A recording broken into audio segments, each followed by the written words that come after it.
My name is Joyce. I'm a human trafficking survivor.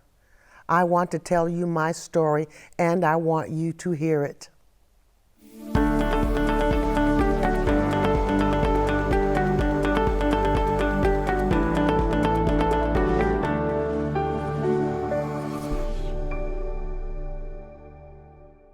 Welcome to My Healthy Mind. I'm Elizabeth Atkins. Today we're taking on a very difficult, very troubling and misunderstood issue, that of human sex trafficking. Difficult because it's almost inconceivable how widespread and mainstream this problem is, and because it receives little sympathy, largely because the issue of human sex trafficking is so terribly misunderstood. This is not a morality tale about prostitution with all its judgments on human weakness and vice. This is the uncomfortable work of exposing a very troubling world of power, degradation, exploitation, poverty, and crime, where human beings are bought and sold for sex, held in enforced bondage, terrorized, and traumatized. Who does this? Why do they do it? Why don't trafficking victims just run away? And most importantly, why don't we know about this? I have with me today one of the most courageous people I've ever interviewed, ever met, Miss Joyce Haskett, a clinical social worker, therapist, and author with a personal story so important and so harrowing that it reads like fiction. But it isn't, it's true. Ms. Haskett, thank you very much for joining us today. Oh, thank you for having me, and please call me Joyce. I will do that. So Joyce, tell us about your upbringing, your childhood, your family life before you became a victim of human trafficking. Well, I never knew who my father was, never knew who he was, and that affected me a great deal of my life. I had the kind of grandmother who never had a house that wasn't big enough for all of us because she just knew that we would end up there, my mother, my brother, myself. They were good people, but functioning alcoholics, having a good time. And I remembered being in my room, in my bed. I'm 7 years old. And I was in my room and I was in my bed, and I wake up in the middle of the night and there's a man sitting on the end of my bed. And he's got one hand over my mouth, the other hand in my pajamas, saying, "You better not tell. You're going to get in trouble." And somewhere in his excitement, he must have forgotten where he had his other hand. And what I remembered was this man had very large hands, and his other hand was no longer over my mouth, but it was over my nose, and I couldn't breathe. And I was in all that pain. And I remember laying there saying, "Where's Jesus? Where is Jesus? Where's Mama? Where's anybody?" And he hurt me. He hurt me.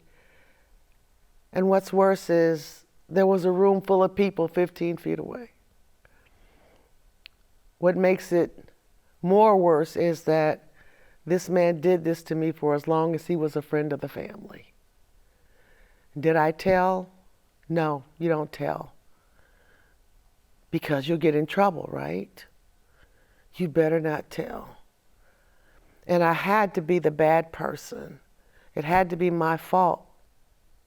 How does a 7-year-old explain the concept of being raped? Or how does she explain to you that the reason she always holds her head down when you talk to her is because if she looks up, you'll know what she did? So that was pretty much the beginning of my childhood. And there's something about being molested at an early age. There's this aura that you kind of wear, and it's as if it automatically attracts other predators. So I'm saying that to say I'd been molested by friends of the family, family members, deacons in the church. Yeah, we got problems in our churches. So my level of self-esteem was destroyed before it was ever able to be developed. And again, having something happen to you at that young of an age, you have no idea what the word worthless means. You don't know what it means. You just feel like everybody else is better than you are. And that's how I grew up. So then how old were you when you first got involved in the sex trade? How did that happen? Well, I think a lot of people think it starts at that first transaction between the woman and the man. Okay, hi, my name is Joyce, and if I'm here to have sex with you, you're going to pay me money, and if things go well, maybe we can do it again sometimes. No, that's not how it goes. That's not how it starts. It starts way back at some point in your life because of a feeling or an event where there's sheer vulnerability. It starts when you are waiting for someone to love you. And so I grew up promiscuous. I was having full-blown sex at 14, and it wasn't that I was trying to be a tramp. I wasn't. But I was trying to show the boy that I loved him by giving him the very best thing that I had. Because that's what they say to us. If you love me, you'll do this. If you love me, you'll give me that. So I was the girl that all the guys wanted to be with, but nobody wanted to take home to meet their mother. I spent most of my life waiting for other people to make me good enough. They won't. They won't. And so by 16, I had pregnant with my first child. 18, pregnant with my second one, 2 different fathers. And I didn't know how to be a good mother. So 19, 20, here he comes, riding by in his big car, girls, money. He told me I was pretty. He wanted to spend time with me, took me to dinner, fancy restaurants. He was exciting. He wasn't handsome at all, but he was charismatic. He was funny. And he bought me designer clothes and designer shoes and handbags.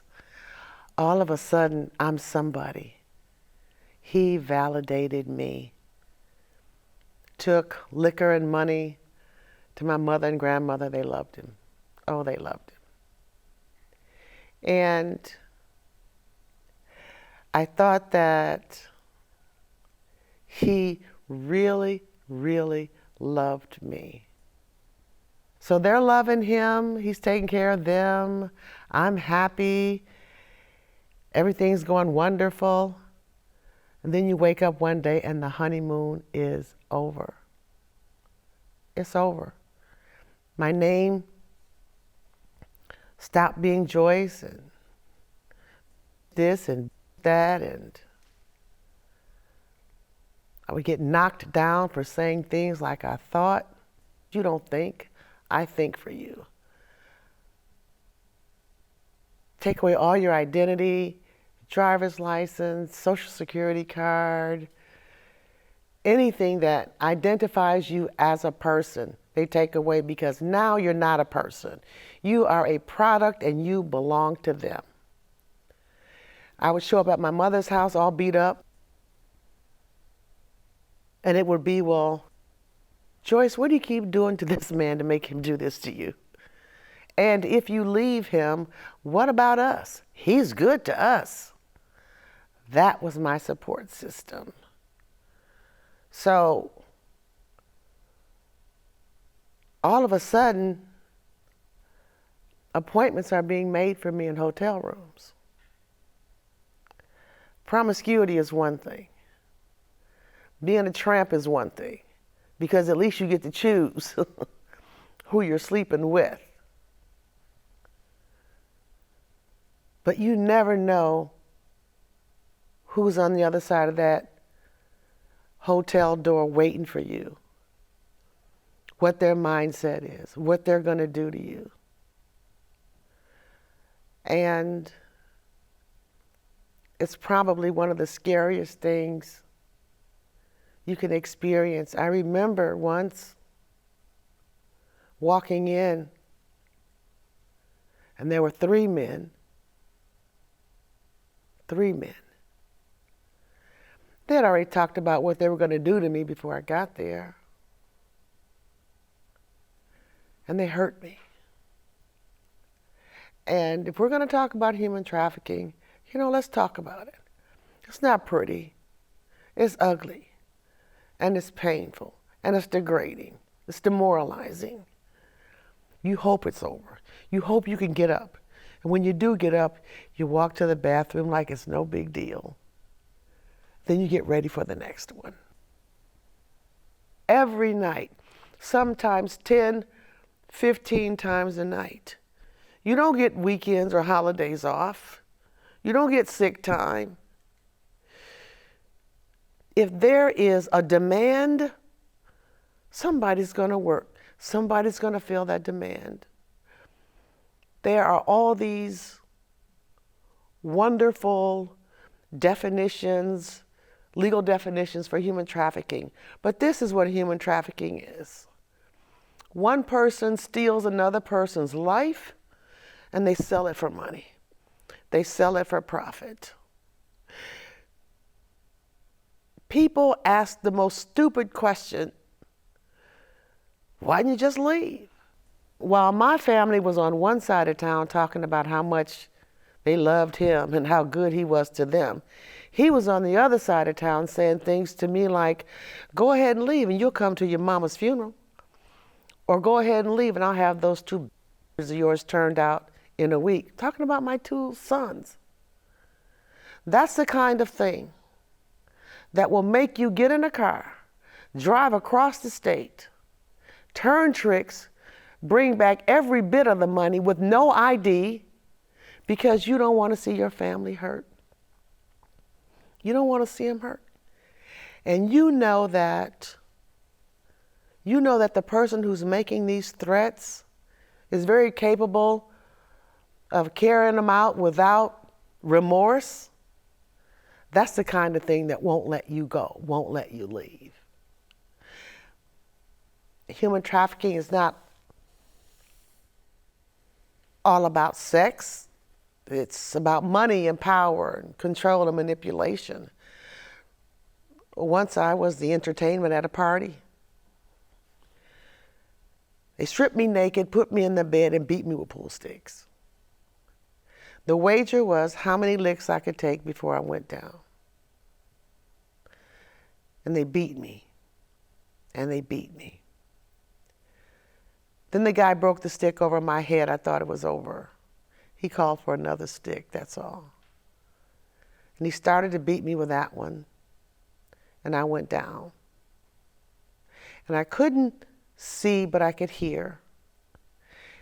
And I heard a man say, you've got to kill her. You can't take her to the hospital because they are going to ask too many questions. So they wrapped me up in a sheet like a mummy, put me in the back seat of a car, drove me to a Detroit hospital, and threw me on the back deck like a bag of garbage. Like a bag of garbage. I was out there for about 3 hours. A maintenance man found me. Someone took me in, One person asked me one time what happened to me. And when I didn't tell, nobody asked again. And what I learned was that when people ask you a question like that, then they're responsible to do something. People don't want to get involved for whatever reason. And they justify not doing anything by saying, this is the life she chose. This is just par for the course. I was in that hospital for 13 days. And when they released me, guess who they released me to? To him.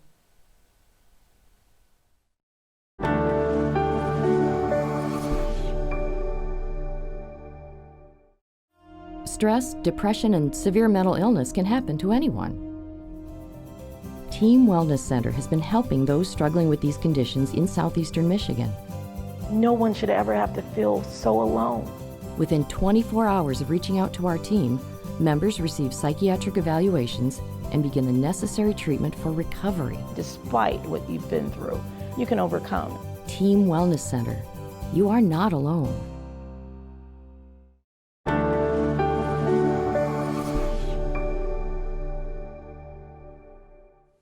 Joyce, why do you think you were chosen for this? What made you a target? Low self-esteem. Needing to be validated, needing to be wanted, needing to be loved. No structure. Young people think they have everything under control. You never know who's watching you. This is a multi-billion-dollar industry annually. They are very subtle at recruiting. They know who to look for. They are, and with social media, it's making it so much easier. It's as if they're in our malls, they're in the schools, they are at the parks. They come, the easiest way to come after you or to recruit you or to get you is the deception, the boyfriend, girlfriend kind of thing. I want to be your boyfriend. And there's too many of our girls and even young boys who need that, and they are looking for that. And with social media, they don't know who they're talking to. So what was going through your psyche as this was happening, your emotions, your feelings, and how did you cope? It was rough because I thought, how did my life ever come to this? I knew I wanted to be loved. I knew I wanted validation. I didn't know at the time it was validation. But this was never part of my life's dreams, my life's goals. And it wasn't about coping. Now it was about survival. How do I survive this? How do I get out of this? So here I am. And I think the life expectancy of a survivor, a victim on the streets is 4 years. But I knew that if I didn't get out, either he was going to kill me or somebody in the streets was going to kill me. My psyche was, the only way for me to survive this is to kill him. And who wants to think something like that? So I got a gun, and I took it back to the house, and I hid it in an upstairs bathroom that he didn't use. Came downstairs when it was time. I was scared to death. But I wasn't afraid for the reasons you might think. I was afraid of things like, what if the gun doesn't go off? Or what if he sees it? Or what if it jams? And he was lying there on the sofa laughing, and I stood up, looked at him, and shot him. I just shot him. I shot him once in the head. And I stood there and I watched him die, and I thought that something was wrong with me because I didn't go to pieces, or I just felt safe. got myself dressed, found keys, got out of there, left town, came back 2 weeks later, turned myself in, went to jail. And I'm sorry to say that night I went to jail was the best sleep I had had, and I don't know when. I regret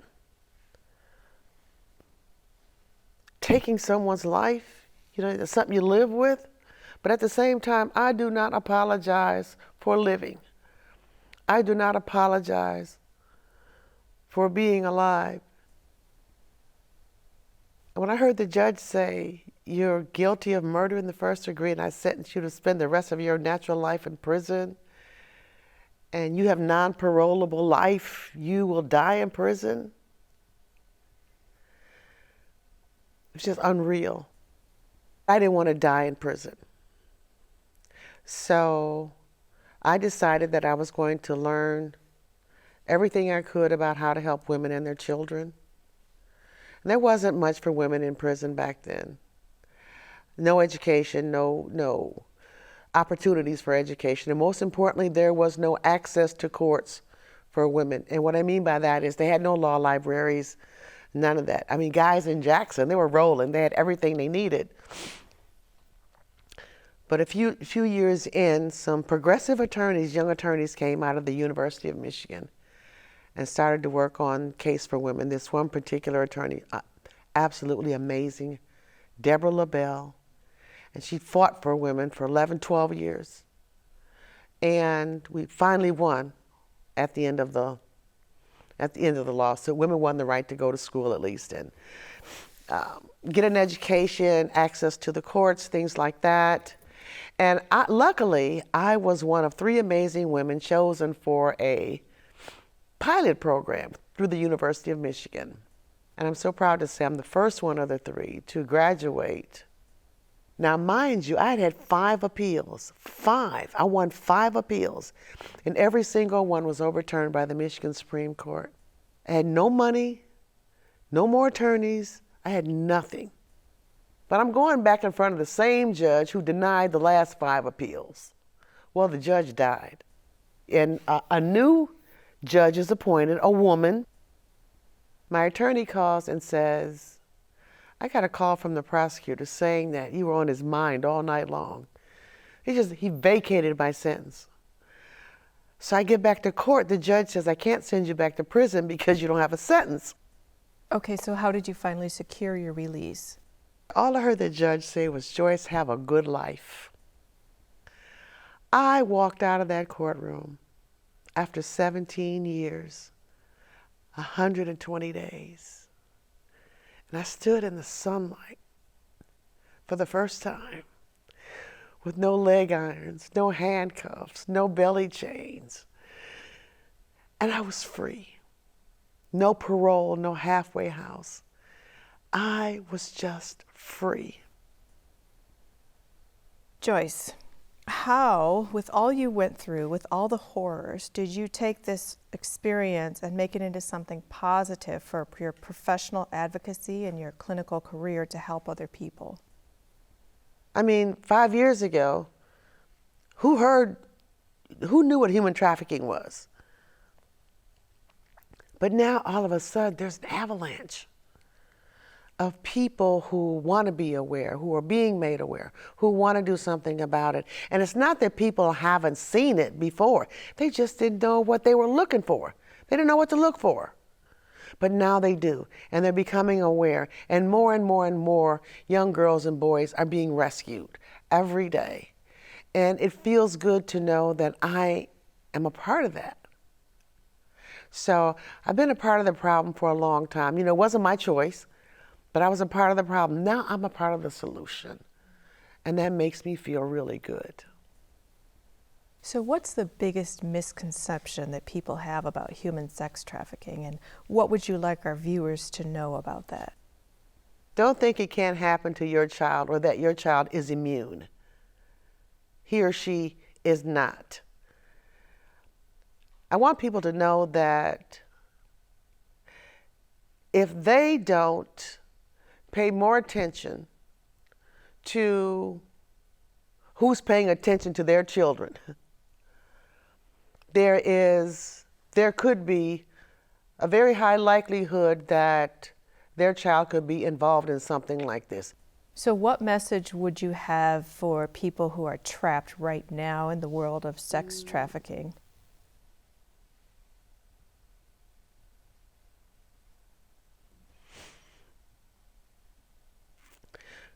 Don't you dare give up.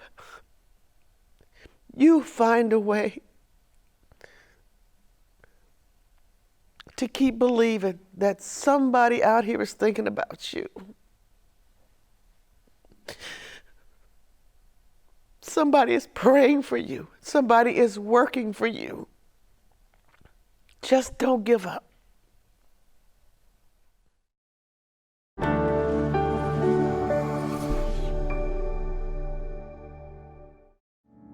My job was causing me so much stress. I felt disconnected and frightened. I felt so isolated. I was beginning to feel trapped, depressed. I never expected that to happen to me. We think nobody else feels the pain that we feel, but that is so untrue. It's good to be able to talk about it. I was able to seek help. I found it from Team Wellness. It's a sense of freedom. Team Wellness Center. You are not alone.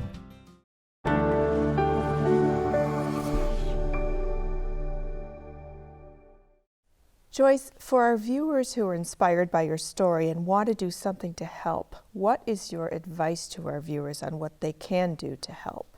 If you see something and you suspect that something is wrong, call somebody. Call the human trafficking hotline number.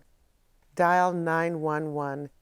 Contact community mental health or some mental health professional if you suspect that someone has been trafficked or sexually abused.